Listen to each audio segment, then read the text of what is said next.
За учрал ерөнхий сайдад нэр дэвшиж байгаа учрлаас хэдэн асуулт байгаамаа.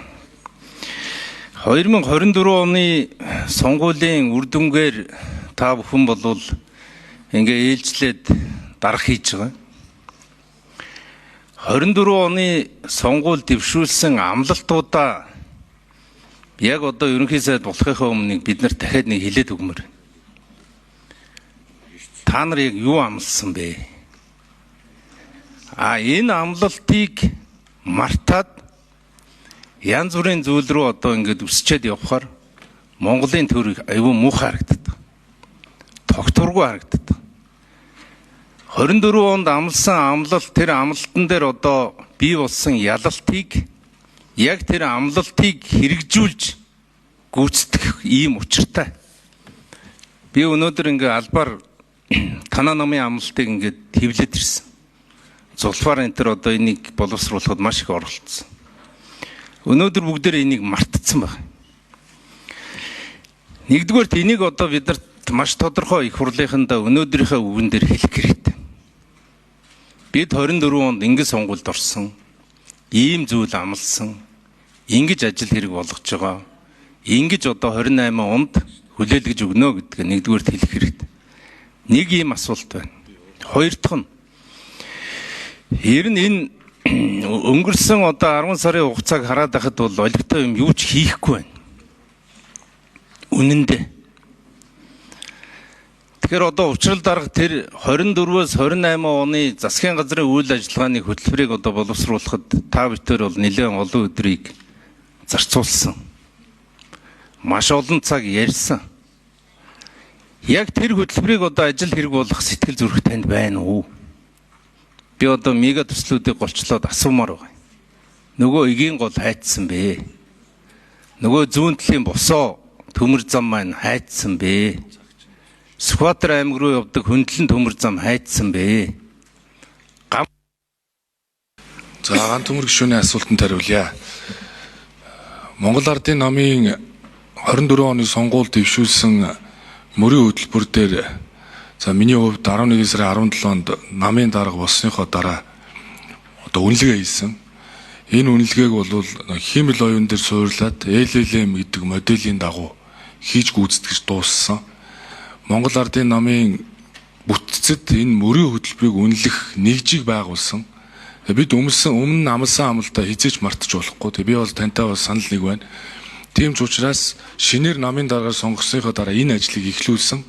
Ингээд намын сая одоо баг хурлын 2 дугаар хуралдаан, 3 дугаар хуралдаан дээр мөрийн хөтөлбөрийн үнэлгээг нээлттэй танилцуулсан. Одоо бид намын мөрийн хөтөлбөрийг нэгдсэн дашборд дээр олон нийтэд нээлттэй харуулах ажлыг 5 дугаар сарын 1-нд хийж хэрэгжүүлж байгаа. Тухайн үед 14 оны сонгуулийн дараа 24 оны сонгуулийн дараа хамтарсан засгийн газар байгуулахад ган төмөр сайд бит хоёр манай намын болоод арчилсан намын мөрийн хөтөлбөрүүдээс засгийн газрын үйл ажиллагааны хөтөлбөрт тусгаж болзошгүй одоо шаардлагатай байгаа зохицуултуудыг, заалтуудыг, зорилтуудыг тухайлан ялгаж аваад энэ мөрийн хөтөлбөрүүдийн бараг 65, бараг 70 орчим хувь нь юу уйлдж исэн.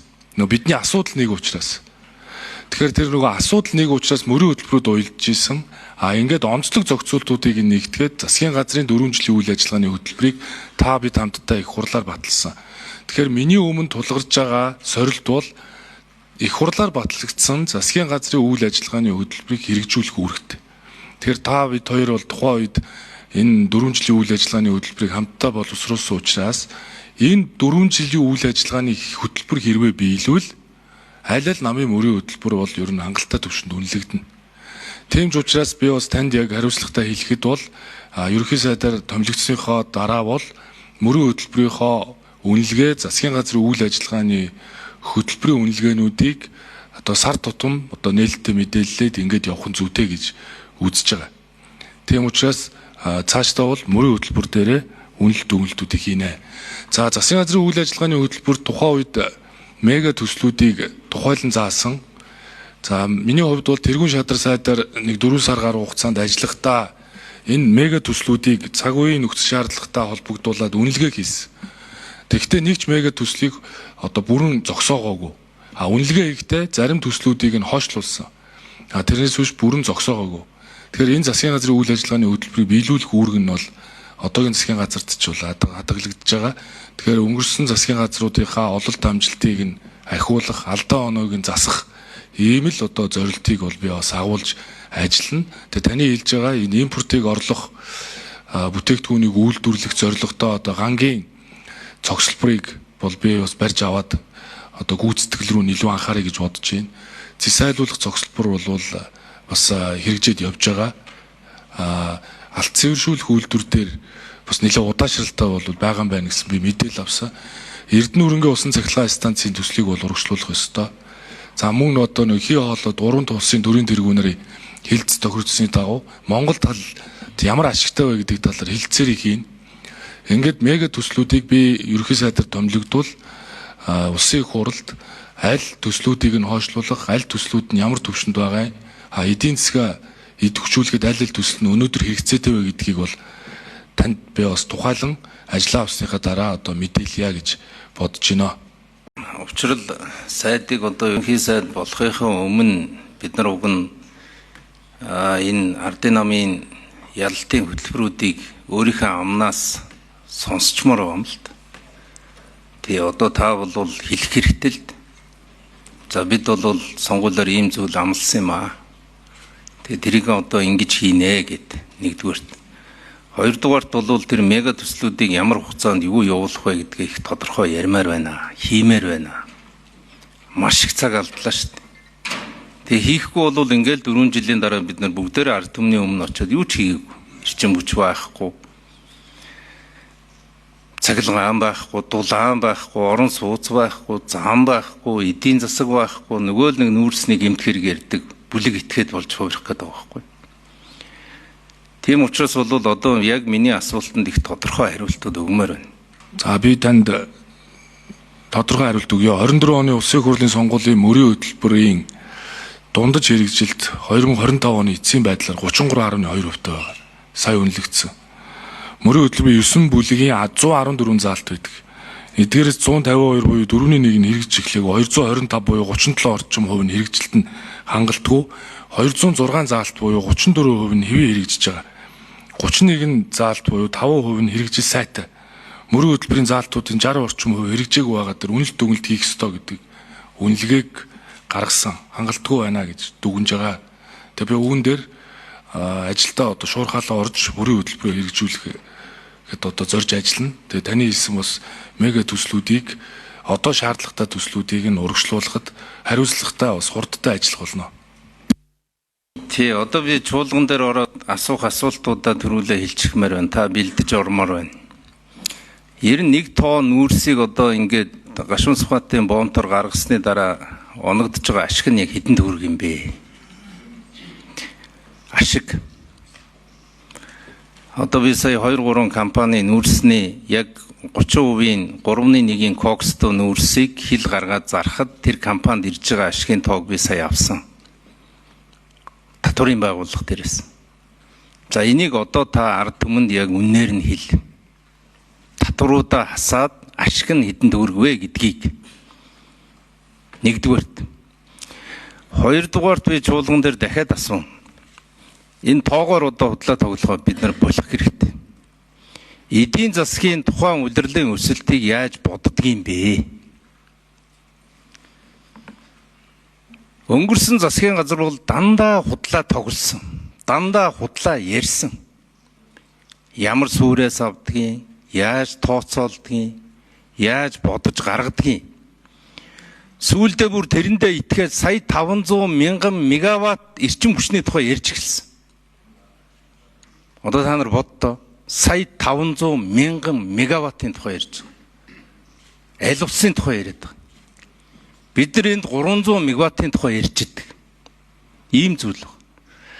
Тэгээ эцэст нь хэлгээд энэ ашиг сонирхлын зөрчил гэдэг юмыг засаг бүрдүүлэхдээ хүн нэг бүр дээр гаргаарай. Одоо бол төрөөс ямар нэгэн байдлаар бизнес хийдэг аав ээжтэй, ах дүүтэй, эхнэр хүүхэдтэй хүмүүсийг засгийн газарт ойртуулж болохгүй. Одоо болох хэрэгтэй. Хэвлэлийн тендер авч ил байдаг. замын тендер авч ил байдаг. Мал махны татаас авч ил байдаг. Бүр яг ашиг сонирхлын зөрчлийн 22 онд билүү 23 онд батлагдсан хуулийн дээр чи их тодорхой заасан байгаа шүү учрал сайдаа. Авилгалтай тэмцэх газраас хүн бүр дээр маш тодорхой ашиг сонирхлын зөрчлийг гаргуулах хэрэгтэй. Төртэй холбоотой нэг төгрөгийн 8 байж болохгүй. Хамгийн сүүлд их айхтар юм гарч шít. Цагдаагийн цалингийн 7 тэрбум төгрөгийг нам руугаа өгөөд хуваагаад идтсэн гэдэг яриа. Би бол итгэхгүй байгаа. Эндээ хүрэхгүй тулд яах вэ гэвэл төрийн сайд болгоно ямар нэгэн байдлаар төрийн бизнесээс хол байх хэрэгтэй шүү. Учрал сайдаа. Тэгэхгүй та маргааш байхын сайдын нэр бариад ороод ирдэг. Дараа нь одоо бид нар сайд болгон дээр сонсгол хийнэ гэж бодож байгаа. Төртэй холбогдож уу? Тендер авч уу? Лиценз авсан байна уу?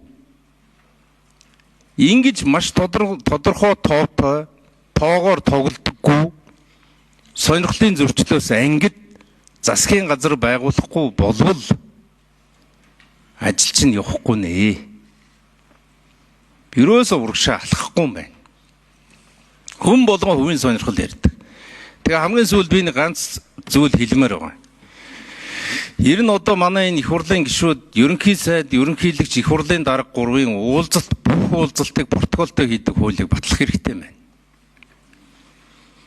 Хинтээ уулзсан, юу ярьсан, ямар зүйлийг өгүүлсэн бэ гэдгийг нэг бүрчлэн их хурлын аль нэг гишүүнтэй уулзахдаа протоколтой уулздаг болох хэрэгтэй. Бид нар яг гэртээ байгаа юм шиг, зах дээр байгаа юм шиг, мал дээр байгаа юм шиг